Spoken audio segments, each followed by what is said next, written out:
அனைவருக்கும் வணக்கம். திருவாடானை சட்டமன்ற தொகுதி பொதுமக்களுக்கு, தாய்மார்களுக்கு, இளைஞர்களுக்கு, கிறிஸ்தவ சொந்தங்களுக்கும், இஸ்லாமிய தொப்புள்குடி உறவாளர் அவர்களுக்கும் மற்றும் ஆன்மீக பெரியோர்களுக்கும், சுற்று வட்டார கிராம பொதுமக்களுக்கும் மற்றும் கிராம தலைவர்களுக்கும் என்னுடைய ஒரு இனிய இந்த தருணத்தில் ஒரு முக்கியமான தகவலை இந்த இடத்திலே அனைவரிடத்திலே பகிர வந்திருக்கிறேன். உங்களுக்கு தெரிய ஏறத்தாழ இந்தியா சுதந்திரம் பெற்ற காலத்தில் இருந்து இங்கு யாரெல்லாம் சட்டமன்ற உறுப்பினர்கள் இருந்துள்ளார்கள் என்பது அனைவரும் அறிந்த விஷயம். ஆனால் இதுவரை வெற்றி பெற்ற வேட்பாளர்கள் இந்த பகுதிக்கு ஏதேனும் பொதுமக்களுக்கு அடிப்படை வசதிகளை செய்து தந்திருக்கிறார்களா, இல்லை பொருளாதார பிரச்சனையை சரி செய்து தந்திருக்கிறார்களா, கம்மாய் தூர்வாரப்பட்டுள்ளதா, காவிரி கூட்டு குடிநீர் திட்டம் இதுவரைக்கும் மக்களிடையே வந்து சென்றதா, தெரு சாலைகளும் ரோடுகளும் எவ்வளவு மோசமான ஒரு சூழ்நிலை இருக்கின்றது அனைவரும் தினந்தோறும் பார்க்கின்றோம்.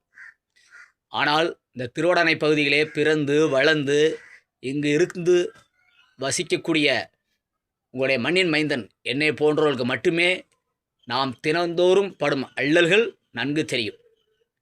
50 கிலோமீட்டருக்கு தூரத்திலிருந்து வந்து இங்கே வெற்றி பெறுவதோடு முடிந்துவிட்டது. திரும்பி கூட பார்ப்பதிலே இந்த திருவாடானை சட்டமன்ற தொகுதி பக்கமே வருவதே கிடையாது. இதுவரைக்கும் என்ன நலத்திட்ட உதவிகள், என்ன பிரச்சனைகளை இங்கே சரி செய்திருக்கிறார்கள். நான் வசிக்கக்கூடிய தெரு எவ்வளவு மோசமாக கிடக்கிறது என்று சொன்னால் கிட்டத்தட்ட 15 ஆண்டுகளுக்கு மேலாக அப்படித்தான் கிடக்கின்றது. பலமுறை மாவட்ட ஆட்சியிடத்திலும் அங்கே இங்கே ஏகப்பட்ட மனுக்களை அளித்துள்ளேன். எனக்கு மன உளைச்சலும் உடல் அலைச்சலும் செலவினம் மட்டுமே தான் மிச்சம். ஆனால் கிட்டத்தட்ட 10 ஆண்டுகளுக்கு மேலாக இங்கே திருவாடானை தொகுதி பொதுமக்களுக்கு எண்ணற்ற பிரச்சனைகளுக்கு நான் துணை நின்றிருக்கிறேன் என்பது அனைவரும் நன்கு அறிந்த விஷயம். ஆனால் இதுவே நான் ஒரு மக்கள் பிரதிநிதியாக இருந்தால் இன்னும் எண்ணற்ற உங்களுடைய பிரச்சனைக்கெல்லாம் என்னால் தீர்வு காண முடியும்.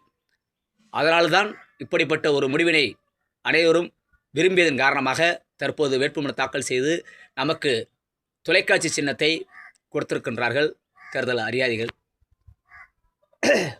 இந்த தேர்தலிலே 2026 சட்டமன்ற தேர்தலிலே மாபெரும் வெற்றி பெற எனக்கு இந்த வாய்ப்பினை அளித்த இந்து திராவிட மக்கள் கட்சி மற்றும் இந்து மக்கள் நல இயக்கத்தினுடைய ஒட்டுமொத்த நிர்வாகிகள், அதனுடைய கூட்டமைப்பில் இருக்கக்கூடிய அத்துணை அமைப்புகளுக்கும் என்னுடைய நெஞ்சார்ந்த நன்றி இந்த நேரத்திலே தெரிவித்துக் கொள்கிறேன். நான் இந்த நேரத்திலே ஒன்று மட்டும் சொல்ல கடமைப்பட்டுள்ளேன். திருவாடானை சட்டமன்ற தொகுதி